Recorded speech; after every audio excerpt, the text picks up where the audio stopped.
What's going on, everybody? My name is Aiden and welcome back to another video. Ladies and gentlemen, today I want to continue to kind of discuss and dive into what I really liked about the Chicago Bulls game against the Milwaukee Bucks. Now, again, I know a lot of people are on a high at the moment and we should not take this game for granted. It was a very important game for the Chicago Bulls. However, in saying that, there is a couple of things that I just want to keep on diving into, as I know that we're going to see DeMar and Zach play again. I know a lot of people might not be big fans of that.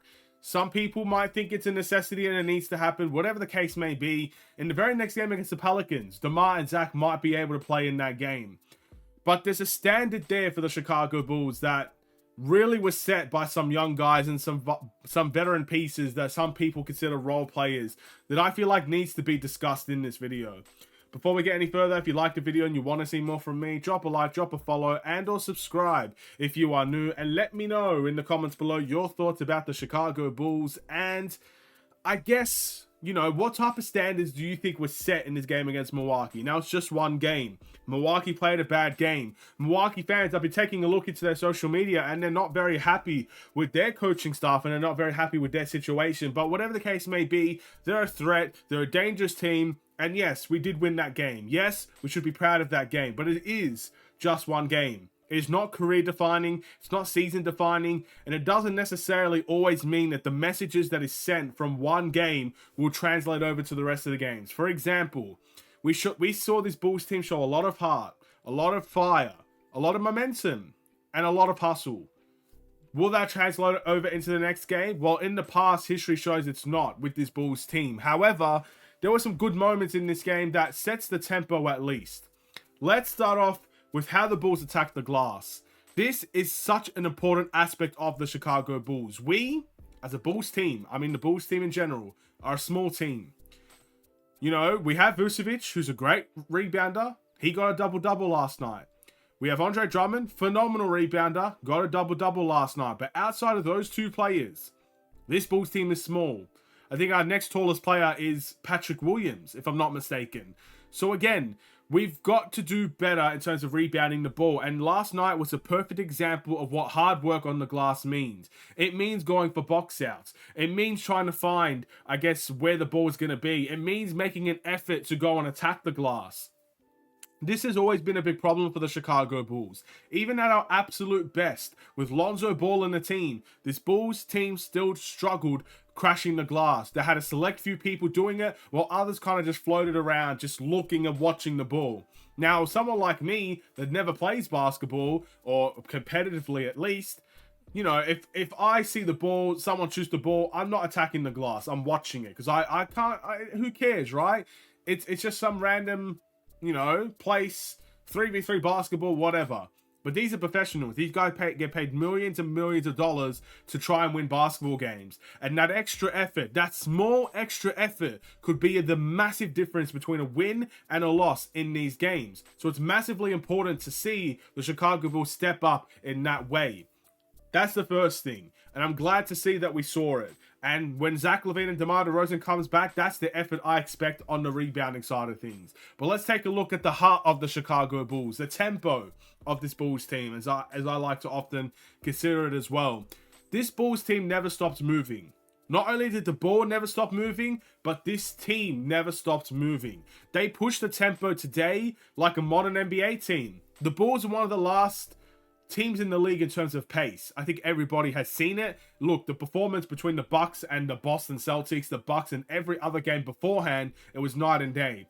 This Bulls team does play slower with Zach and DeMar in the team, and I'd mainly say DeMar DeRozan for this one, because DeMar likes to set the tempo, play at his own pace, and dictate how the game is played in that direction. However, you saw the benefits of the Bulls playing faster. When the Bulls want to push the tempo, it catches defenses off guards. It allows players to move quickly. It allows plays to get set up faster. And therefore, the ball doesn't stick because there's open players all the time with how the Bulls like to run. I think it's absolutely pivotal that the Chicago Bulls work on their pace. With DeMar DeRozan, with Zach LaVine, and without them as well. Because I think pace really sets the tempo. We have a young athletic team for the most part, outside of DeMar DeRozan and Vucevic. These guys like to run. Everybody on this Bulls team likes to have a run and have a dunk. All of them, literally all of them do it. So It's time that we put that to the test. It's time that we use our pace for the benefits of the Chicago Bulls instead of having it be a problem for us every single game. Guys like Kobe like to run. Ayo likes to run. Caruso likes to run. Pat likes to run. Even Drummond, to an extent, likes to run. These guys love to run with the basketball. They love to run in transition, and they love to set the tempo of the game. I think there was a night and day performance based on tempo alone, and that is something that we need to see. But the assist numbers also help because of that. I think you're starting to see how we actually won that game against the Bucks, and they all equal each other.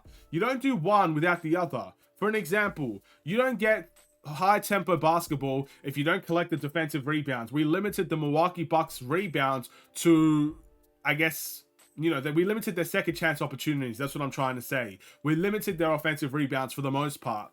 And because of that, the Bulls are able to set the pace of the game, able to run, able to move. Milwaukee's defenses often caught off guard, often wasn't necessarily ready for what the Chicago Bulls had to offer. And then the ball moves. We're fast, the players are moving, the ball is moving, we get assists, we score the ball. When we don't score the ball, well, look, the rebounding says it for itself. We crashed the offensive glass. We got rebounding. We put a lot of effort in. We tried to get every 50-50 ball. We didn't make it easy for the Bucks. And because of their big struggling and because of the rebounding effort we put into that game, we were able to get second chance opportunities. We were able to get more shots. We were able to get more assists. And that's how it built to having a great game. Yes, there was some luck involved. Kobe White's three-point shot on Brook Lopez is a terrifically amazing shot. Some might consider it a tough, lucky shot. Doesn't matter. Luck favors, I guess, the brave in this type of instance. So for some, it's not luck. Some, it's just pure quality. Caruso's final shot, Milwaukee fans are saying that they should have fouled in that instance. And the fact that they didn't foul is poor on the coaching staff. That's their problem, not our problem. Caruso shoots and makes the shot, sends it to overtime. And the same things happen in overtime. We make big shots, we make great plays, good steals and deflections. It leads to things that, you know, favors us. But that's the standard here. I'm not asking the Bulls to get 31 assists every night. I'm not asking the Bulls to win every rebounding battle. Sometimes it's simply impossible. But I'm asking for the effort and the attempts. I'm asking for these Bulls players to sometimes crash the offensive glass if need be. I'm asking for them to do the simple box out. I'm asking for them to dive on the floor and save a possession. Ayo Dosunmu's dive to the floor will not get any credit in 10 years' time. But today, we can see it. Ayo had a goalkeeping move. This man was jumping like he was a goalkeeper trying to save a goal. Hits it to, I think it was Torrey Craig or whoever it was, but that led to Kobe White's three. I want to see those dives on the floor. I want to see that hustle. And in the end, that's exactly what we saw from this young team. That's why I've said they set the standard.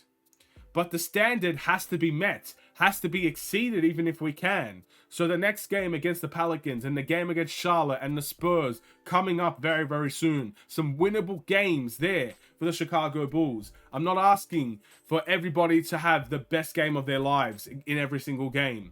I'm asking for the bare minimum of the effort that should be expected when you put on a Chicago Bulls uniform.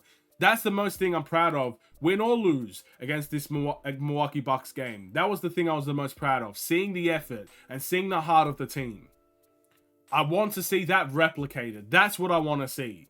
Win or lose. This team could have lost today, and I think all of us would have been sitting there and saying, hey, we saw something today. We saw something that we liked, even in a loss. Let's see if we could do that every game and make this team proud in wins or losses. Again, we can accept losses, but we can't accept poor work ethic. We can't accept people being checked out. We can't accept players not giving to, you know what I want to say about the Chicago Bulls. So it's about time we see the heart of this team.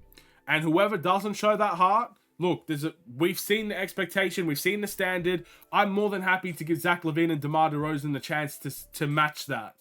But and whoever else, you know, wants to play, give them their chance to match that standard every single game. But as soon as people start slacking, as soon as people don't meet that expectation of trying to work hard, and if they never meet it anyway, those are the players that need to sit out. Those are the players that Billy Donovan needs to be addressing. What do you guys think? Thank you for watching. Drop a like and a follow and or subscribe if you are new. I will see you in the next one. Stay safe, stay healthy, stay tuned for more. Take care and peace.